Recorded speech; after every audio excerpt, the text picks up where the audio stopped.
ಕೇಂದ್ರ ಸರ್ಕಾರಿ ನೌಕರರಿಗೆ ಮತ್ತು ಪಿಂಚಣಿದಾರರಿಗೆ ಆಶಾಕಿರಣವಾಗಿರ್ತಕ್ಕಂಥ 8ನೇ ವೇತನ ಆಯೋಗ ಆರಂಭವಾಗಿ ಬರೋಬ್ಬರಿ 3 ತಿಂಗಳು ಆಗ್ತಾ ಬರ್ತಾ ಇದೆ. ಆದರೆ ಇದುವರೆಗೂ ಕೂಡ ಆಯೋಗ ಯಾವುದೇ ಕ್ರಮಗಳನ್ನು ಕೈಗೊಂಡಿಲ್ಲ ಅಂತಕ್ಕಂಥದ್ದು ಇದೀಗ ಕೇಂದ್ರ ಸರ್ಕಾರಿ ನೌಕರರ ಅಳಲು.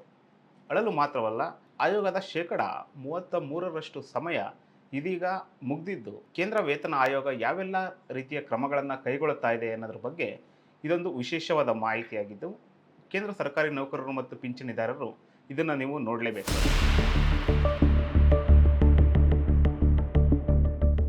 ಸದ್ಯ ಕೇಂದ್ರ ವೇತನ ಆಯೋಗದಲ್ಲಿ ಏನೆಲ್ಲ ನಡೀತಾ ಇದೆ, ಏನೆಲ್ಲ ಚರ್ಚೆಗಳಾಗ್ತಾ ಇದ್ದಾವೆ ಅನ್ನೋದ್ರ ಬಗ್ಗೆ ನಾವು ಗಮನ ಹರಿಸೋದಾದರೆ, ಪ್ರಮುಖವಾಗಿ ಏಪ್ರಿಲ್ 10ರ ನಂತರ ಕೇಂದ್ರ ವೇತನ ಆಯೋಗ ಕೆಲವೊಂದಷ್ಟು ಸಿಬ್ಬಂದಿಗಳನ್ನು ಹೊರಗುತ್ತಿಗೆಯ ಆಧಾರದ ಮೇಲೆ ನೇಮಕ ಮಾಡಿಕೊಂಡಿದೆ. ಕಾರಣ, ದೇಶಾದ್ಯಂತ ಇರತಕ್ಕಂಥ ಕೇಂದ್ರ ಸರ್ಕಾರಿ ನೌಕರರು ಮತ್ತು ಪಿಂಚಣಿದಾರರ ಕೆಲವೊಂದಷ್ಟು ಡಾಟಾವನ್ನು ಸಂಗ್ರಹ ಮಾಡಿ ಯಾವೆಲ್ಲ ಕ್ರಮಗಳನ್ನ ಕೈಗೊಳ್ಳಬೇಕು, ಎಷ್ಟು ವೇತನವನ್ನು ಹೆಚ್ಚಳ ಮಾಡಬೇಕು ಅನ್ನೋದ್ರ ಕುರಿತಾದಂತಹ ಡಾಟಾವನ್ನು ಸಂಗ್ರಹ ಮಾಡೋದಕ್ಕೆ ಹೊರಗುತ್ತಿಗೆ ಆಧಾರದ ಮೇಲೆ ಕೆಲವೊಂದಷ್ಟು ನೌಕರರುಗಳನ್ನ ನೇಮಕ ಮಾಡಿಕೊಂಡಿದೆ.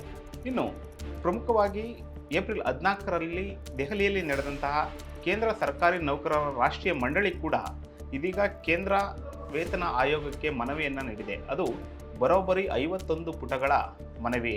ಅದರಲ್ಲಿ ಪ್ರಮುಖವಾಗಿ ಕೇಂದ್ರ ಸರ್ಕಾರಿ ನೌಕರರು ಮೂಲ ವೇತನವನ್ನು 69,000ಕ್ಕೆ ಹೆಚ್ಚಳ ಮಾಡಬೇಕು ಅನ್ನೋದು, ಮತ್ತು ಫಿಟ್ಮೆಂಟ್ ಫ್ಯಾಕ್ಟರನ್ನು 3.68ರಷ್ಟು ಹೆಚ್ಚಳ ಮಾಡಬೇಕು. ಅದೇ ರೀತಿಯಾಗಿ ವಾರ್ಷಿಕ ಮೂಲ ವೇತನವನ್ನು ಶೇಕಡ 6ರಷ್ಟು ಹೆಚ್ಚಳ ಮಾಡಬೇಕು ಅಂತ ಕೇಂದ್ರ ಸರ್ಕಾರಿ ನೌಕರರ ಸಂಘದ ರಾಷ್ಟ್ರೀಯ ಮಂಡಳಿ ಮನವಿಯನ್ನು ಸಲ್ಲಿಸಿರ್ತಕ್ಕಂಥದ್ದು ಆಯೋಗಕ್ಕೆ. ಇನ್ನು ಪ್ರಮುಖವಾಗಿ ನೌಕರರು ಮತ್ತು ಪಿಂಚಣಿದಾರರಿಗೆ ಭಾವನಾತ್ಮಕವಾಗಿರ್ತಕ್ಕಂಥದ್ದು ಹಳೆ ಪಿಂಚಣಿ ವ್ಯವಸ್ಥೆ. ಅದನ್ನು ಕೂಡ ಕೇಂದ್ರ ವೇತನ ಆಯೋಗ ಜಾರಿಗೊಳಿಸಬೇಕು ಅಂತಕ್ಕಂಥ ಬಹುದೊಡ್ಡ ಬೇಡಿಕೆಯನ್ನು ನೌಕರರ ಮಂಡಳಿ ಇಟ್ಟಿದೆ. ಇನ್ನು ಇದನ್ನು ಸೇರಿದಂತೆ ಹಲವಾರು ಬೇಡಿಕೆಗಳನ್ನು ಇಟ್ಟಿರ್ತಕ್ಕಂಥದ್ದು ಗಮನಿಸಬಹುದು. ಇನ್ನು ಏಪ್ರಿಲ್ 14ರಂದು ನಡೆದಂತಹ ಮಾತುಕತೆಯಲ್ಲಿ ತೆಗೆದುಕೊಂಡಂತಹ ನಿರ್ಧಾರಗಳನ್ನು ಕೂಡ ಕೇಂದ್ರ ವೇತನ ಆಯೋಗಕ್ಕೆ ನೌಕರರ ಮಂಡಳಿ ಮುಟ್ಟಿಸಿದೆ. ಇದು ಇಲ್ಲಿಗೆ ಮುಕ್ತಾಯವಾಗಿಲ್ಲ.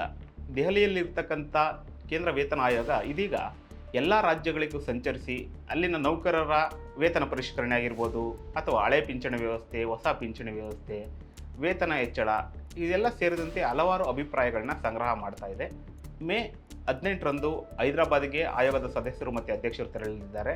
ನಂತರ ಜೂನ್ನಲ್ಲಿ ಲಡಾಖ್, ಮಧ್ಯಪ್ರದೇಶ್, ಪಶ್ಚಿಮ ಬಂಗಾಳ ಸೇರಿದಂತೆ ಎಲ್ಲ ರಾಜ್ಯಗಳಿಗೂ ಕೂಡ ಕೇಂದ್ರ 8ನೇ ವೇತನ ಆಯೋಗದ ಅಧ್ಯಕ್ಷರು ಮತ್ತು ಸದಸ್ಯರು ತೆರಳಿ ಮನವಿಯನ್ನು ಸ್ವೀಕರಿಸಲಿದ್ದಾರೆ. ಇನ್ನು ಕೇಂದ್ರ ಸರ್ಕಾರಿ ನೌಕರರಿಗೂ ಕೂಡ ಮೇ 31ರವರೆಗೆ ತಮ್ಮ ಮನವಿಗಳನ್ನು ಸಲ್ಲಿಸುವುದಕ್ಕೆ ಅವಕಾಶವನ್ನು ಮಾಡಿಕೊಟ್ಟಿದೆ 8ನೇ ವೇತನ ಆಯೋಗ.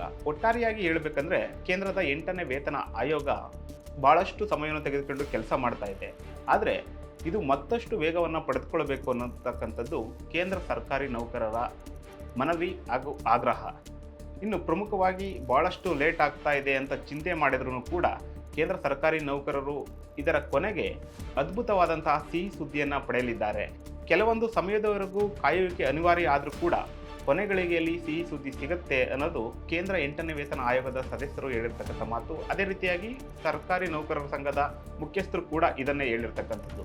ಒಟ್ಟಾರೆಯಾಗಿ ಆದಷ್ಟು ಬೇಗ ಕೇಂದ್ರ ಸರ್ಕಾರ ನೇಮಿಸಿರ್ತಕ್ಕಂಥ 8ನೇ ವೇತನ ಆಯೋಗ ಶಿಫಾರಸುಗಳನ್ನು ಮಾಡಬೇಕು, ಮತ್ತು ಕೇಂದ್ರ ಸರ್ಕಾರಿ ನೌಕರರಿಗೆ ಮತ್ತು ಪಿಂಚಣಿದಾರರಿಗೆ ಸಿಹಿ ಸುದ್ದಿಯನ್ನು ನೀಡಬೇಕು ಅಂತಕ್ಕಂಥದ್ದು ರಾಷ್ಟ್ರೀಯ ನೌಕರರ ಮಂಡಳಿ ಸದಸ್ಯರ ಒಕ್ಕೊರಲ ಆಗ್ರಹ ಮತ್ತು ಮನವಿ.